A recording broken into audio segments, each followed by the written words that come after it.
is my honor to meet you, everyone. Our first time webinar guest, I guess so.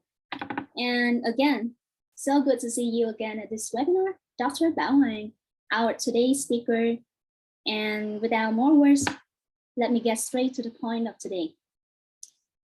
As we mentioned in the webinar introduction posted on our Facebook channel, professions.vn. Sorry, I'm taking opportunity to advertise. So today we are honored to welcome a talented and successful speaker who inherits a wealth of knowledge in the field of business and starting a business, Dr. Bảo Hoàng, so as to share his insights and especially to help founders stay on track in their careers by outlining the detailed process, the detailed path to become a genuine CEO, and solve their questions, their difficulties on that journey. That's exactly what we want to achieve through this webinar. As a gift with value and spiritual meaning, I want to give all of you. Now, ladies and gentlemen, are you ready? Let's enter the startup world with the appearance of our today main character, Dr. Bảo Hoàng, and his journey from founder to CEO. Please, Doctor.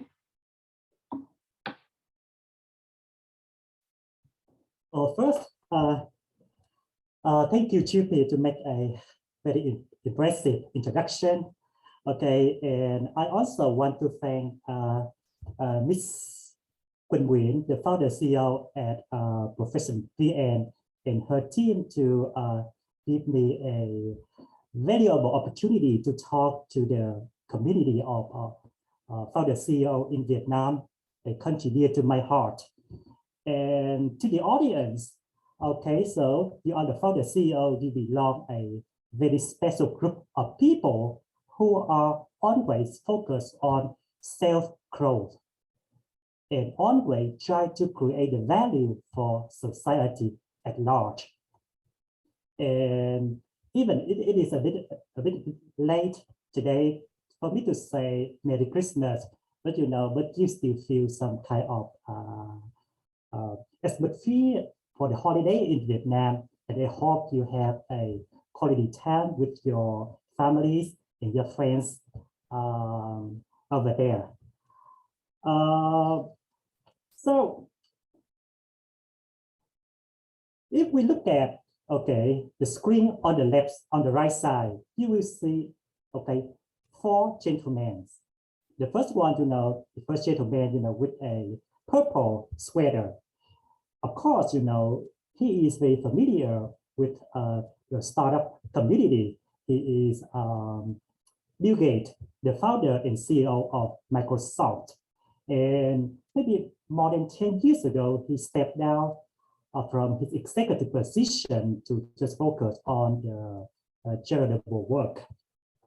And the young guy next to him is Mark Zuckerberg. Mark Zuckerberg is a founder CEO of Facebook, and just a couple of weeks ago, Facebook decided to switch its name to Meta. Meta. And when we talk about Mark Zuckerberg, there is an interesting story about him. So he initiated Facebook, when he was a sophomore, a second-year student at Harvard campus, and and then he dropped out to initiate his company, and then the Facebook went to public, just a couple of years later. And the next guy is Elon Musk. Elon Musk is a founder CEO of Tesla. And just a couple of weeks ago, he's become the richest person in the United States and around the world. And next to him is Jeff Bezos, the founder CEO of Amazon. And the similarity among Facebook, Tesla, and Amazon they are established, and they have been running by their founder CEOs.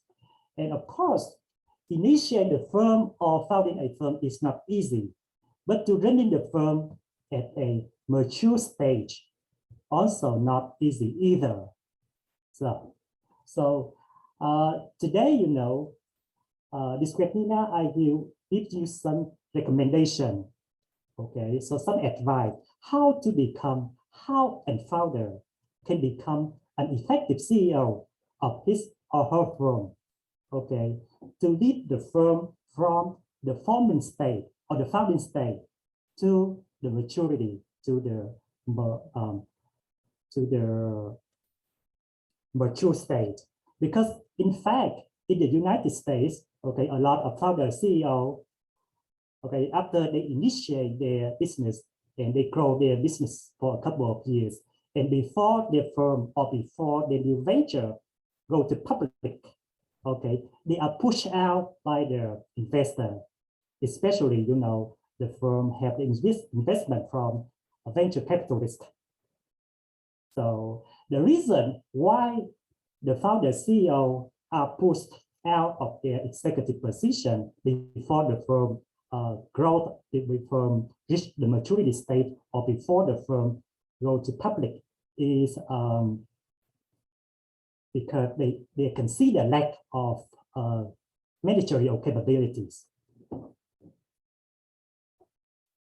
So now further, so before we go further to discuss the topic, I will give you some definition related to founder. So who are founder?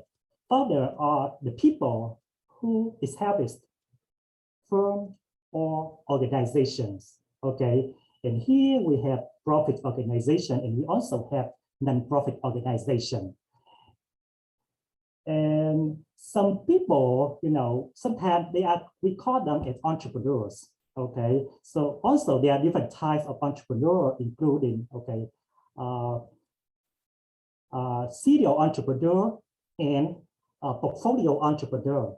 So, and normally we call the entrepreneur as founder in the formal setting. Founder is the formal title.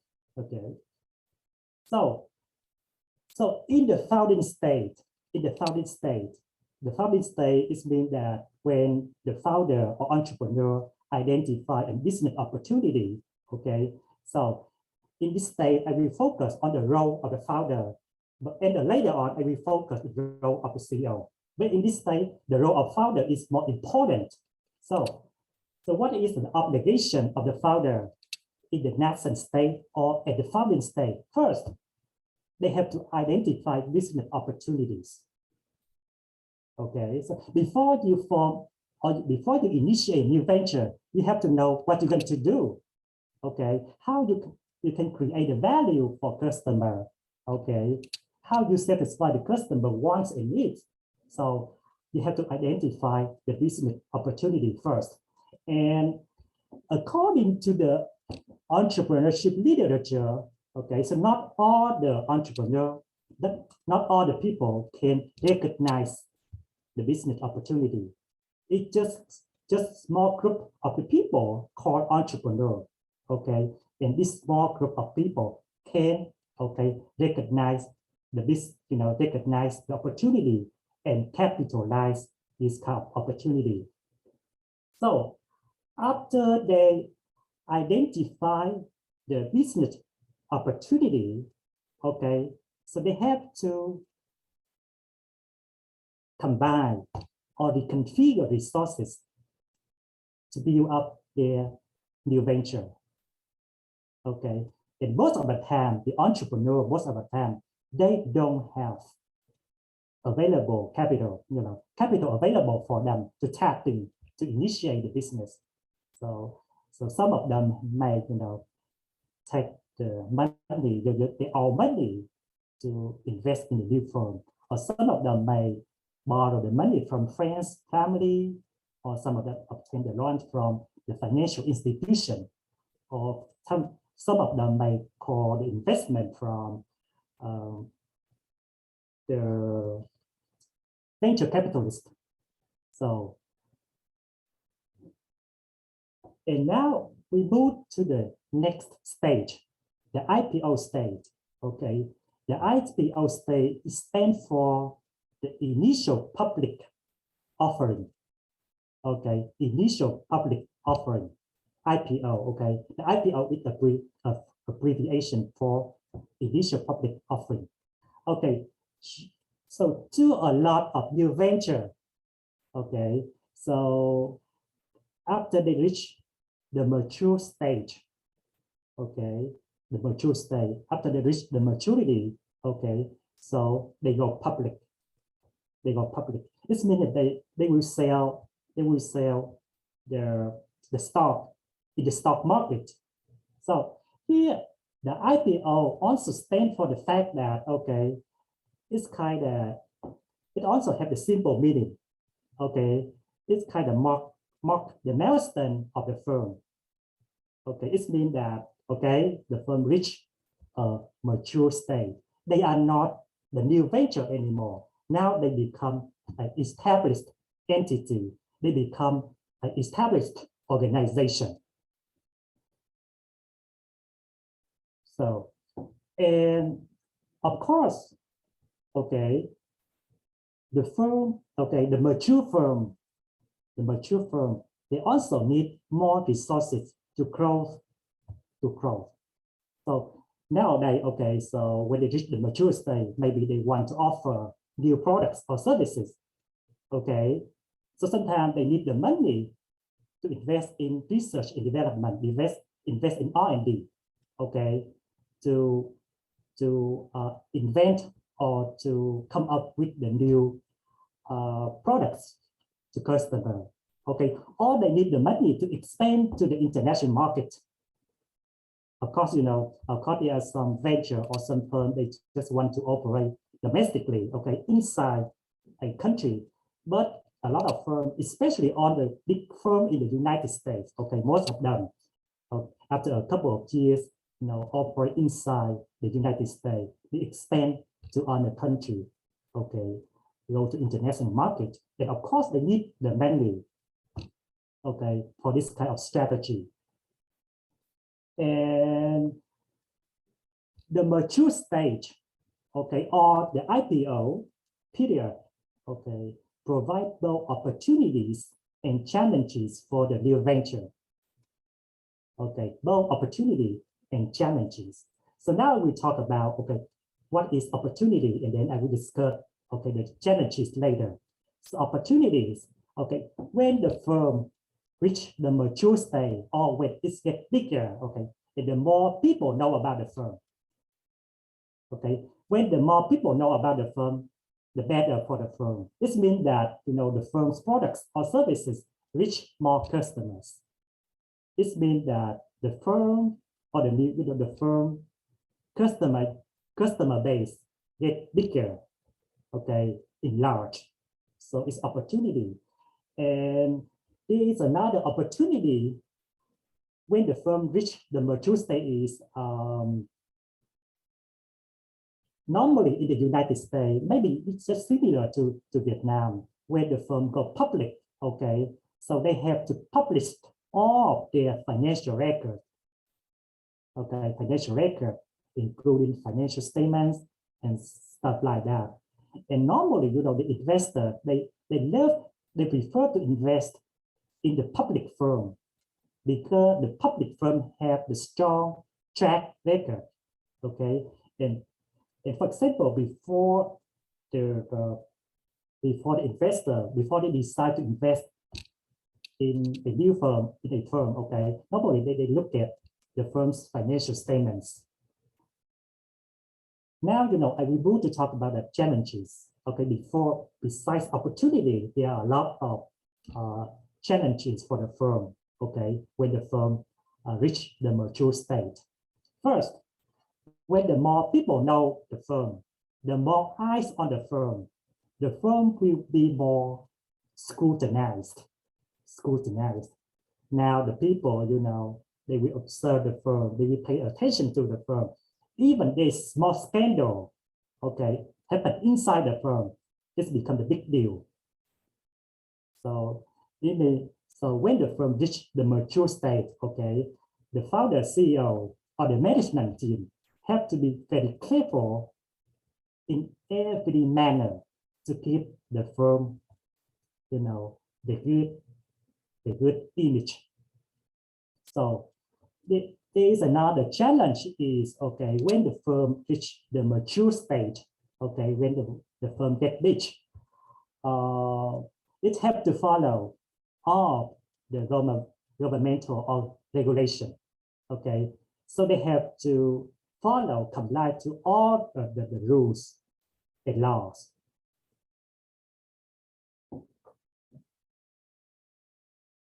Okay, so now I will move to the next step, talk about the CEO, okay? So previously, I talked about the founder CEO, but I focus more on the founder role. In this stage, okay, I focus more on the CEO role, okay? CEO is stand for Chief Executive Officer.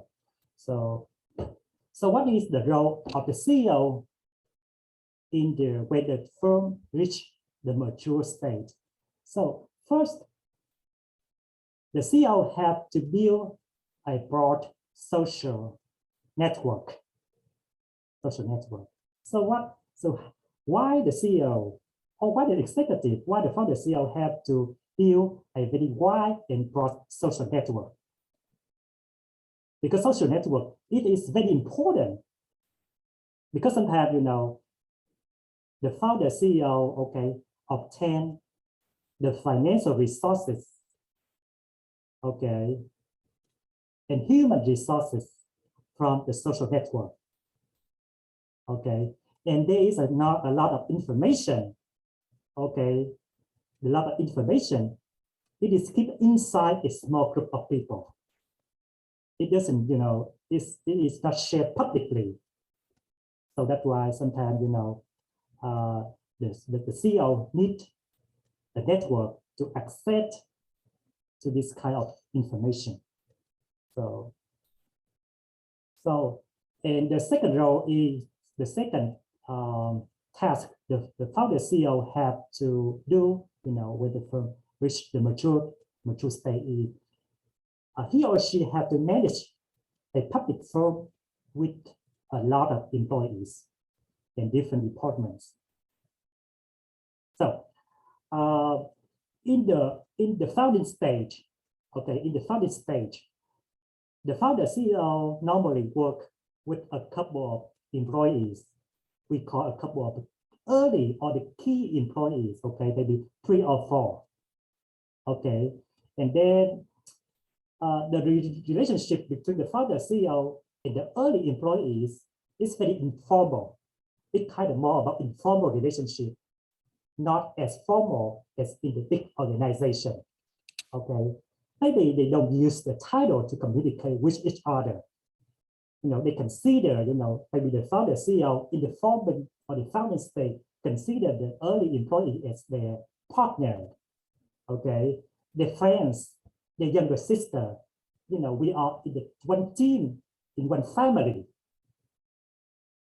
okay. But now, when the firm reach the mature stage, okay, think different. It means that the firm have to develop a very clear organizational structure. Okay, they hope you know this definition, organizational structure. Organizational structure here it means that okay, the firm is divided into different functions or different departments, including accounting and finance department, okay, or marketing and sales department, or research and development department, and so on. Okay, now the firm have to formalize this organizational structure, and you have different departments inside the firm. Okay, so sometime in the past, the founder CEO always keep the informal relationship with the early employees. So now, okay, he or she cannot keep the informal relationship anymore. Okay, because in the established organization, the relationship should be formalized. Okay, there is a hierarchy in the organization. Okay, founder, CEO, and then VP. Okay, VP is mean that okay, maybe the head of marketing department, the head of finance department, we call vice president, and then the middle manager, and then employees. Okay, so sometimes at this stage, a lot of some employees, okay, who work for the new venture at the beginning feel that, okay, the founder CEO left them behind. You don't like content anymore. Okay, so a lot of early employees sometimes they leave the organization at this stage. So it's happened a lot. And next, at the mature stage, the founder CEO have to make sure the public firm comply with all the government's regulation. Okay, I'm not sure about Vietnam, but in the United States, okay, the public firm have to comply with a lot of government regulation. Okay, so if the firm, your firm operate in the financial sector, financial industry, okay, you have to comply with all the SEC, okay, regulation. So if your firm operate in the high-tech information technology industry, okay, you have to make sure you have to follow all the individual privacy laws of the government. Or if your firm, okay, operate in some area related to environment, you have to make sure your firm, okay, to follow all the environmental regulation. And above that, okay, the founder CEO top, okay, or priority focus is on growth the shareholder value. So shareholder value, of course, maybe some of you will know the shareholder value is all about the stock price. The stock price. Okay, it means that the founder CEO, okay, have to make sure the stock price have to go up. Okay, don't let it go down. It means the higher the stock price, the more profitable the firm is. So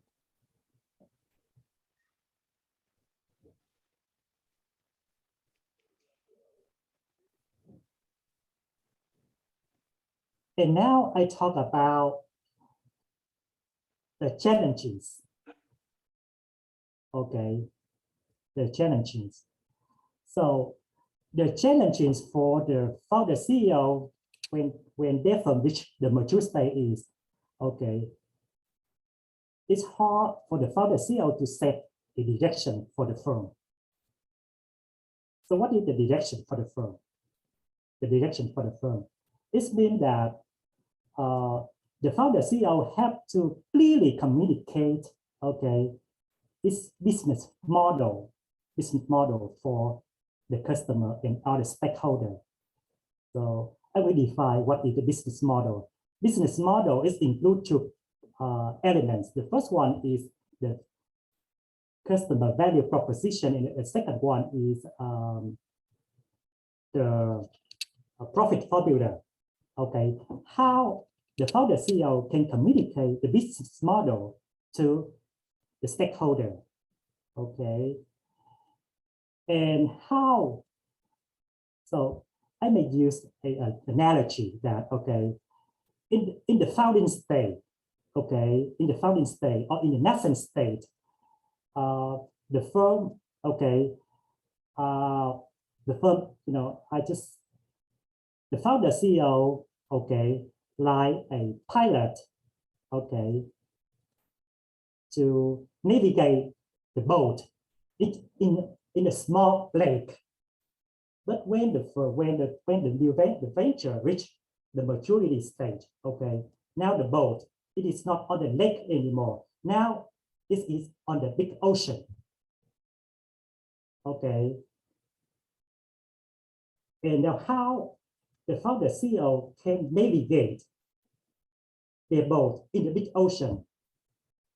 Okay, is the question. It's not easy at all.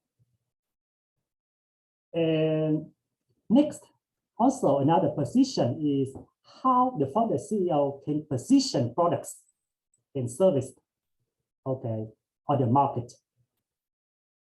Okay, position products and services, it means that how the firm's products and services are more superior compared to their competitors' products and services. Okay, so I will remind you about an example. Apple came up with the very first generation of iPhone, okay, in 2004 with the iPhone 2G.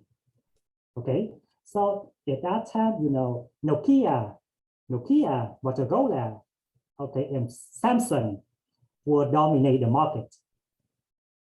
And then Steve Jobs, okay, when he introduced a first generation of iPhone, how the new, the iPhone smartphone, how it can position itself from other cell phone in the market, like including Nokia and Motorola.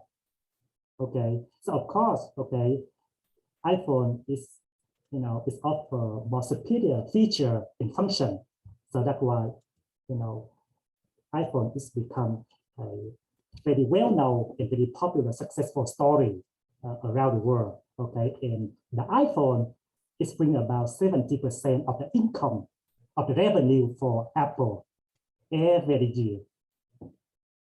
So next, so how the founder CEO can build a management team? The management team, as I mentioned before, that okay, in the founding stage, the founder CEO tend to work with a small group of employees. Okay, we call it, the early or the original employees. And the founder CEOs test, seem to do everything. Okay, do everything. They do, they help out the early employees. But now, when the firm reach the mature stage, okay, when the organization structure is formalized, all right, the founder CEO have to work with a group of professional executive. Okay, professional executive. So why I use the word professional executive? Because the people, they have a strong, okay, managerial experience. Okay, and sometimes it's extremely hard to work with these kind of people. Okay, sometimes they are not on the same page of the founder CEO. Okay, in the past, when the venture is small, okay, normally, the early employees normally listen to founder CEO, listen to him or her and respect his or her opinion. But now when the founder CEO work with a group of the people who have more experience than him or her, okay, the conflict just arrives. Okay, and sometimes, the founder CEO, okay, don't have enough connection, don't have enough, okay, social resources, social network, okay, to recruit the professional and effective management team. Okay, sometimes in the United States, sometimes the founder CEO have to rely to investor like, venture capitalists and other institutional investor. Okay, these professional, people, they will, find out the most effective executive, so that the founder CEO can tap into help the firm. And the next one is to build the financial capabilities. Okay, build the financial capabilities. So I'm not sure about in Vietnam, but in the United States, most of the founder CEO, okay, have a strong background in technology. Okay, they have a very strong technical capability, but they lack other managerial skills. Okay, sometimes they don't want to deal with the people. Okay, they want to deal more with their innovative idea. They want to work on research and development more than to deal with the people. Okay, so that's why, to be an effective founder CEO, they need to learn how to manage the firm finance. Okay, they have, when they decide, to invest in new project, they have to use the funding or the firm's money responsibly. Okay, sometimes, some CEO overspend the money of the firm, and then when, things come, they don't have enough money, okay, for to save for the raining day. Okay, and the next one is about to build an effective organizational culture. Effective organizational culture. So what is effective organizational culture? Okay, before we discuss about an effective organizational culture, I will talk a little bit about what is organizational culture. I'm not sure, this terminology is familiar to you guys or not, because now it's become a very hot and very important topic, in the United States. The organizational culture is defined as the set of norms, values, custom, or unspoken rule of an organization. Okay, so and now, in a lot of big organization, okay, especially the high-tech firm, they try to build an organizational culture which are more open, have the flat hierarchy, okay, to promote innovation among the firm. Okay, they try to create an organizational culture where the people, the frontline manager, the frontline employees can communicate, can talk with the upper level manager, can talk even with the CEO. Okay, so if we look at a campus of Apple in California, they call the ring. Okay, it looks like the ring like this, the campus of Apple. And this is just one cafeteria on the Apple's campus. They call the ring. So why, Apple just build one cafeteria, okay, one restaurant? Because, they want this one location where the people can meet, sit down and talk to each other. Okay, they can have a cup of coffee together and discuss what project they will do, okay, in the next couple of days. Okay, so during the informal conversation, they can come up with a great idea. That's what happened at Apple and even at Google or even as Microsoft. Okay, but for example, like at Google, in the past couple of years, they use the 20% rule. This means that, okay, so for example, here in the United States, okay, the employee have to work 40 hours per day, 40 hours per week. But then at Google, the employees can take 20% of the 40 hours off. They don't need to go to work, okay? This means they can take about 20%, about 8 hours off, and they can work on any idea they want. Okay, and then when they come up with a new idea, they just send the new idea to the CEO, okay, Mr. Pachal.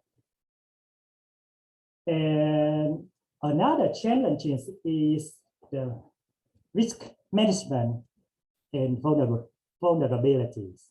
Okay, sometimes, okay, there's a lot of things happen unexpectedly. Okay, so for example, like 2 years ago, 2.5 years ago, we don't know about COVID. We didn't know about COVID. And then at the end of 2019 and at the beginning of 2020, boom, okay, the pandemic happened. And they put the whole world on the edge. Okay, the whole world almost shut down. Okay, so now if you are the founder CEO or you are the CEO of the firm, how you can pilot, how you can help your firm, okay, overcome this difficult time. Okay, this another challenge is when the firm reach the mature stage, when the firm get big, normally they face a lot of lawsuit. Why? Because when they go big, okay, a lot of people pay attention to the firm, and sometimes the competitors, okay, they just accuse the firm that, okay, your firm just imitate its product or service, and it's file a lawsuit against you. But it's happened a lot.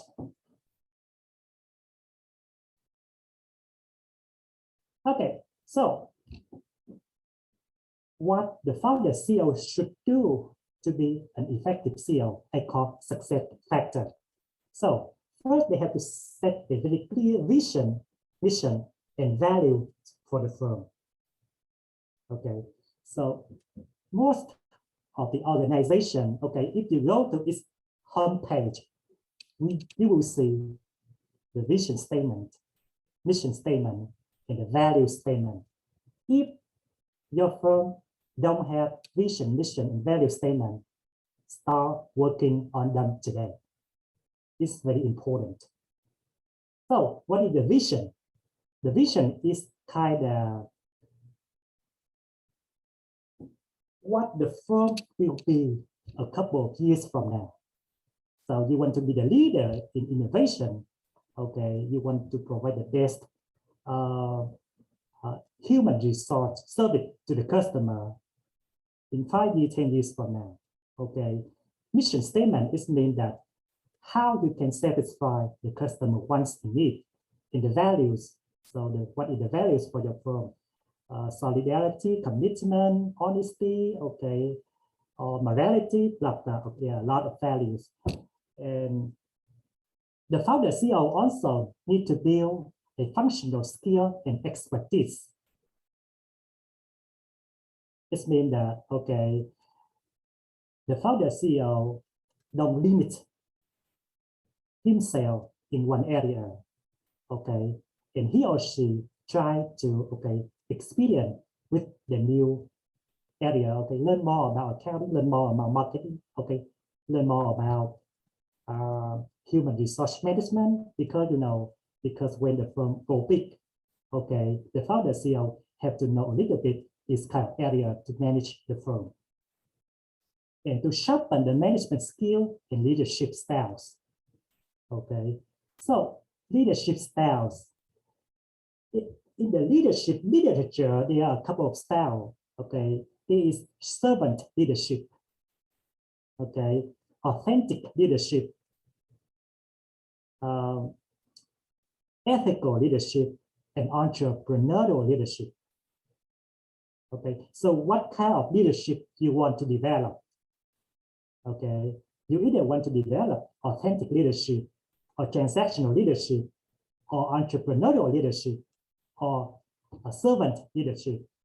Okay, and you should to be open and flexible, because sometimes in life, okay, in business world, there are a lot of things happen suddenly and unexpectedly. So it's hard for us to know. So be open and flexible, okay, to be adaptive to the new environment.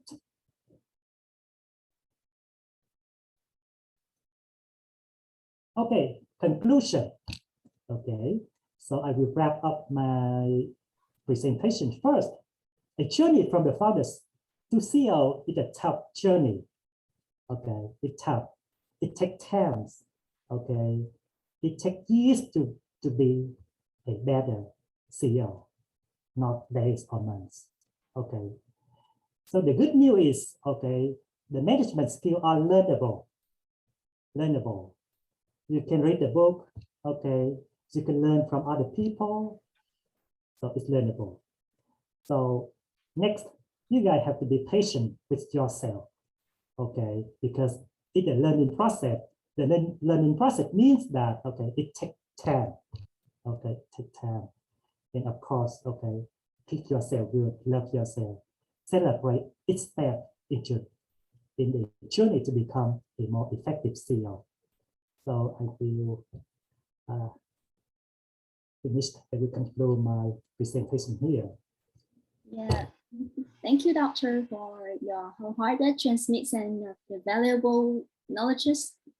I would highly recommend that they open up the whole world for me that I have not entered before.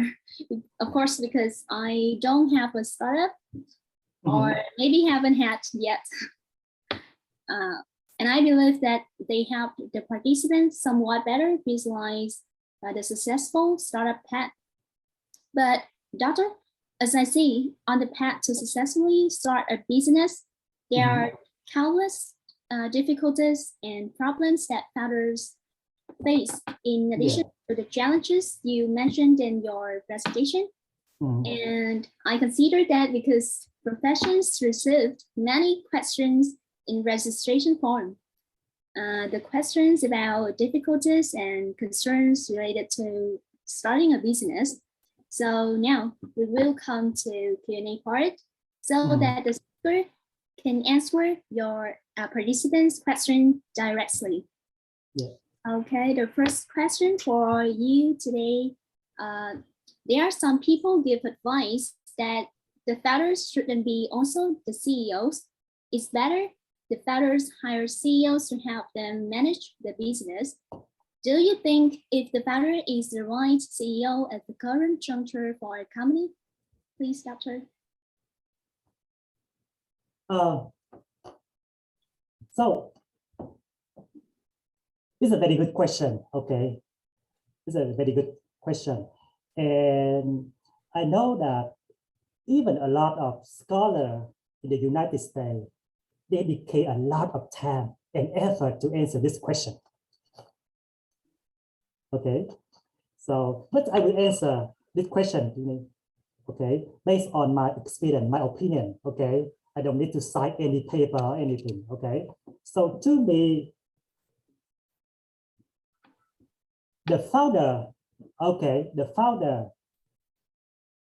can be a CEO of his or her firm, can be, okay, if he or she can manage the firm effectively. Okay, effectively.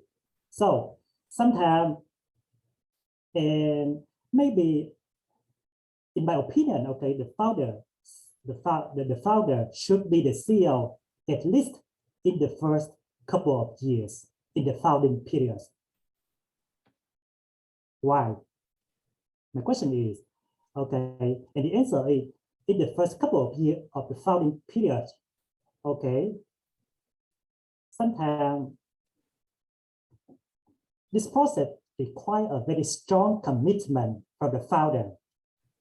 Okay, and with my opinion, okay, only the founder, because the firm is his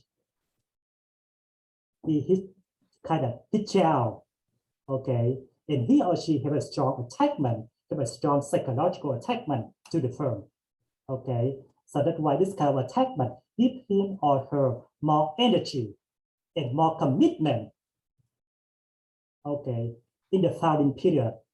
I know that, in the founding period, there is a lot of confusion. We have no clear idea about who will be the customers. Okay, we will not sure about whether our products and service will be accepted by the customer or not. All of these kind of, there's no certainty for this kind of question. So that's why, at least in the first couple of years, okay, I recommend that, okay, the founder also should be the CEO of the firm. And then, okay, so go ahead. Yeah, thanks, thanks for your advice and Mhm. sorry for my bad. Now I think that he or she, I mean the person who asked this question will be more confident with his or her upcoming decision. Doctor, on the other hand, in case one founder decides to become a CEO of his or her company, as your advice, Doctor, what skill sets are required for founders compared to CEOs? And I'd add on to that also, how do they acquire the CEO skill sets while they are still founders? I just forwarded a question in the registration form for you, Doctor.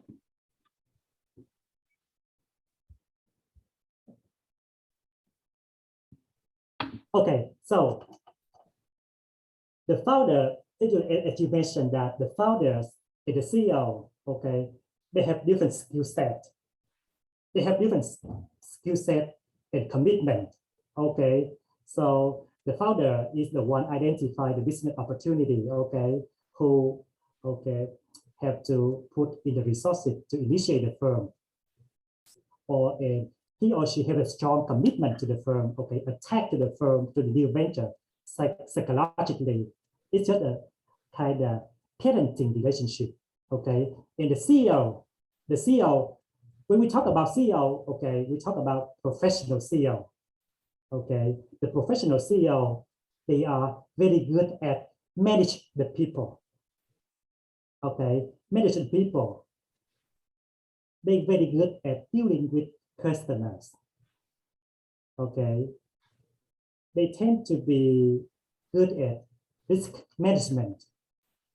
Okay, so for unexpected thing happen in the market, in the business world, okay, he or she know how to respond to this kind of unexpected externality. So now to be successful, to become a successful founder CEO, the founder, okay, of course, founder have a lot of advantage in terms of strong commitment to the firm or dedication to his or her firm. Okay, and now he or she have to, okay, have to acquire the skill set as being the CEO. Okay, learn how to deal with the people, how to manage the people, okay, how to professionalize the organization, okay, how to come up with the solution, okay, if anything happen in the business world. And there is a little bit, okay, so sometimes the mindset of the founder is a little bit different from the mindset of the CEO. Okay, so the founder mindset is it's more about how to help the firm survive. Okay, and the mindset of the CEO is how the firm can be profitable. Okay, and which one is more important? This is my question for you. Both. Okay, so and then another reason, another problem, okay, with the founder is maybe I mentioned before that normally, you know, most of the founder, they have strong background in technology. They have a strong technological capabilities. Okay, so and sometimes I don't want to say the bad thing about the people have, you know, technological background. Okay, most people, okay, have a strong background in technology. They don't. Some of them, they don't want to deal with the people. They don't have a very strong managerial skill of how to manage the people. And I think that this kind of weakness should be overcome. Okay, and for the founder CEO who have a strong technical background, okay, he or she should learn more about other skills how to deal with the people, how to manage the people, how to build a wide and broad social network. Okay. Thank you, Doctor. I believe that you, the founders, have just acquired a bunch of knowledge of CEO skills from you, but whether you can make those skills your own or not is up to you. So keep trying. Okay, Doctor, we talked about how to become a CEO from a founder, but how can a founder transform himself or herself into a good CEO? And what are the key steps in the transition from founder to CEO? That's the next question for you. Please, Doctor.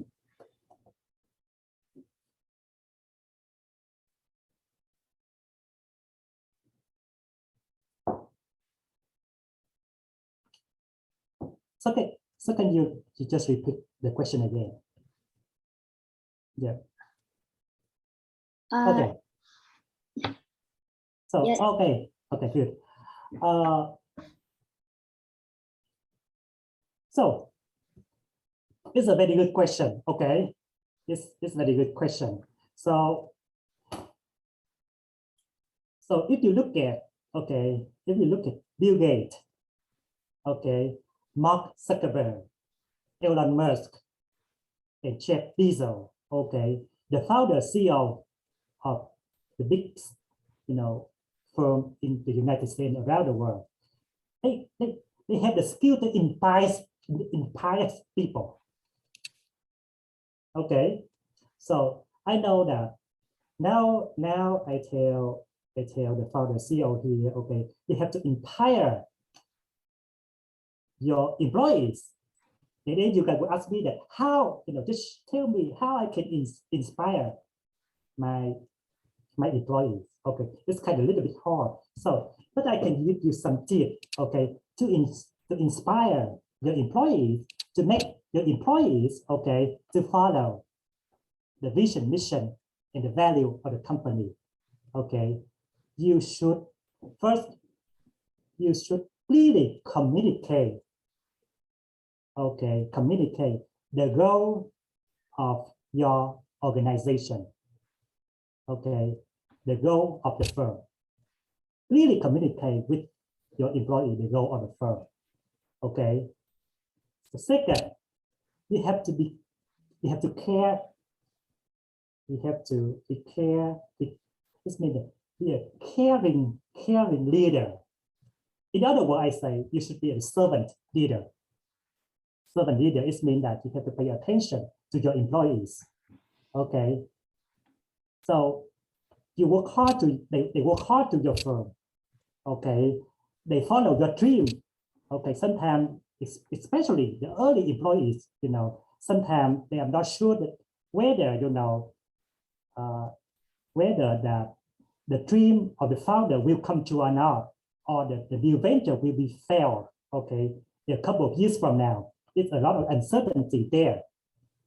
But but at the same time, okay, you can inspire them. Okay, you can gain their loyalty by being the servant leader. You have to care about them. Okay, take care of them good. Okay, give a very good, encourage them. Okay, for example, like I have the dean of college of business. Okay, so she inspired me a lot. Okay, by every holiday. Okay, so he will bought a card. Okay, and she just write down some sentence. Okay, and put in my office. Okay, and every time I reach the card, okay, the card from her, I got inspired. Okay, and I am more committed to the College of Business. So, and then the next question is, talk about. Honestly, after as you revealed, after successfully recruiting a team of potential employees and how to make employees follow the vision the mission and values of the company. Additionally, one of the difficulties for most startups is the capital. So one participant asked you the question that if a startup cannot call for venture capital, does it mean that business is not potential? And in this situation, should the founders adjust or change their service or products? Please, Doctor. So the question is, okay, if the startup are not backed by venture capitalists, so it will not work to work for this kind of new venture. Is it what you mean? Yeah. Is it what you mean, right? This means that if the new venture are not backed by any VC, venture capitalist, so if a startup cannot call for venture capital. Actually, it's kind of a little bit hard to it's very kind of hard to judge because here in the United States, okay, just a small new venture, just very small percentage of new venture, okay, have investment from startup, okay, and I see I have some friends, you know, who are entrepreneur, and they don't call, you know, okay, any investment from startup, from a VC, but there's venture still successful.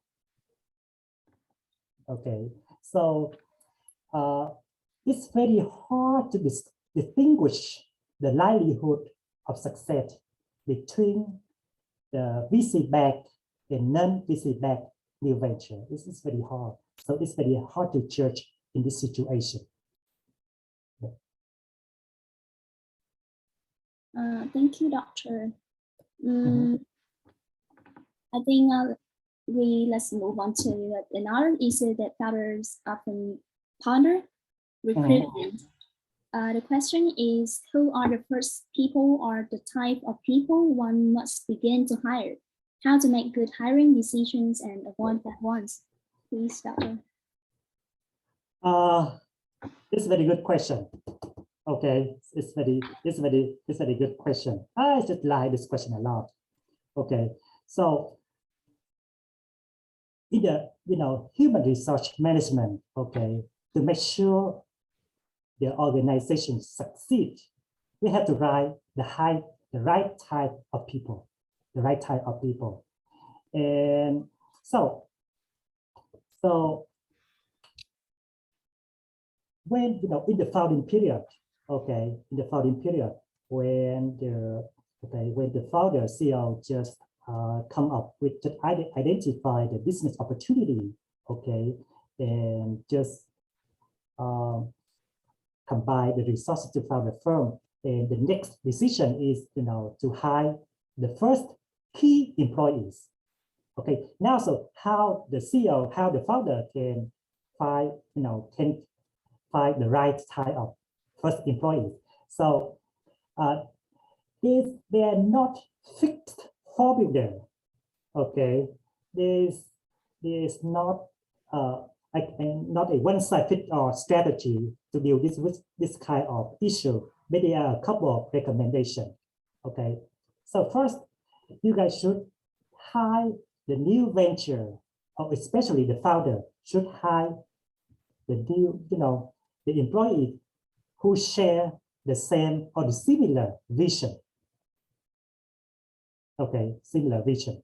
This means that, okay, normally the founder CEO, okay, he or she have the vision that he wants to do something for community, okay, to create value for community. Okay, so the first key employees also need, okay, should share this kind of similar vision. Okay, he or she, okay, also the key employee also, want to create something for the society, for the community. Or normally, the founder or the entrepreneur, okay, they tend to be more innovative, okay, risk taking and proactive. They have this kind of personality is called characteristic. Okay, the first one is innovative, risk taking, and the third one is proactive. Okay, so when the founder, when he or she decided to hire the the very first employee, okay, he or she may should look at whether this kind of employee is innovative or not, okay, whether he or she little bit risk taking or not, or he or she, these employees, whether he or she is proactive or not. Proactive is mean that you are uh, adaptive, okay, to new situation. Is proactive, okay, prepare, always prepare to welcome or to accept the new thing happen to them. This is a kind of proactive. Okay, so this is my answer for your question. This is an interesting question. Okay, I like this kind of question a lot. Yeah, I see. Thank you, Doctor. I would highly recommend our speakers' advices could help participants to easily be put on the path to success. Yeah. And now, Doctor, the next question seems quite interesting. You know, every success is different. Like the saying I remember of an American businessman and inspirational speaker, Jim Rohn. He said that success is not so much what we have as it is what we are. We can get it that success is making the most of what we possess. That's my opinion of success. So how about you, Doctor? How do you measure success? This is also the last question we received in the registration form. So it's a very interesting question. I like this question a lot. Okay, so yes, the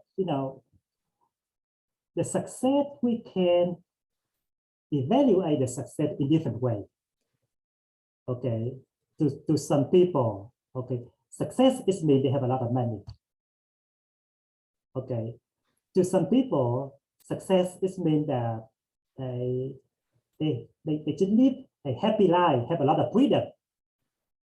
Okay, and to me, okay, from the entrepreneur, I stand on the entrepreneur or from the founder CEO perspective. Success here, okay, it's just the combination between, okay, you have money, okay, you also have what you want to do in your life. Okay, so of course, when you decide to be an entrepreneur, of course you want to be financial independent. Okay, you want their venture to be your source of income, sometimes not now, but in the future. Okay, so the second, okay, you can create some value for society. Okay, for society. Okay, sometimes when a person decided to initiate a new company, okay, a new venture, it's not all about money. Yes, money is important, okay, but sometimes they want to do something for their community, for society, okay, and when they do, and then when they do something for community, they feel happy. It's a one way to measure success. Okay, another way to measure success. And there's some entrepreneur or some people, okay, they initiate their business because they want to challenge themselves. Okay, so it means that I can do it. I can do it. Okay, and they can do it. It means that, okay, when they initiate a new venture, okay, and they actualize their dream, they feel happy because their dream come true. Okay, and some people, they want to prove themselves, or some people they want, okay, to gain the recognize from other people, from their friends, okay, or from society. Okay, so there are different ways to measure success. Okay, and to me, it should based on the different criteria. Okay, based on the financial perspective, based on the value creation perspective, different perspective. Okay, it's no one size fit all for this kind of question. Okay, Yeah. no answer for this question. Yeah, thank you, Doctor. As you said, as you expressed, there are a lot of different ways to success. Yeah. So success has no such measure. But I think that if there is a yardstick, I mean the measure, it is a yardstick that we should create for ourselves to compare who we are today with who we were yesterday. Yes. So, yeah. We call, and then I want to talk about the growth mindset. Yeah. Have you ever heard about the growth mindset? Growth mindset. It means that you focus to improve yourself. Okay, improve yourself to be the better version of yourself. Yeah. Okay, than you were yesterday. Yeah. This is what we call growth mindset. And the growth mindset is very popular, okay, here in the United States. And there is a book about the growth mindset. And all the executives here, you know, they have this kind of the book in the office. Yeah, I wholeheartedly agree with your opinion. So thank you so much for what you've given us, Doctor. And I wish we could have had more time for speaker and participants to interact with each other. But you know, due to the limited duration of the webinar, we cannot. However, any of you, if has the question you haven't asked our speaker yet, you can send your questions to email alex@professions.bn. We would help you. And a really important thing I want to express today, how can I ever thank you, Dr. Bảo Hoàng, because you have accepted to participate in our webinar as a senior speaker. That's really our pleasure. So one more time, we really appreciate your help with Professions project. And another essential factor in making this webinar, this successful webinar, is the audience. So thanks a million for participation from all of you, and hope that we can meet at other Professions webinars. So I'll see you again. Keeping healthy for your perfect new year. Yeah, thank you. Thank you all of you.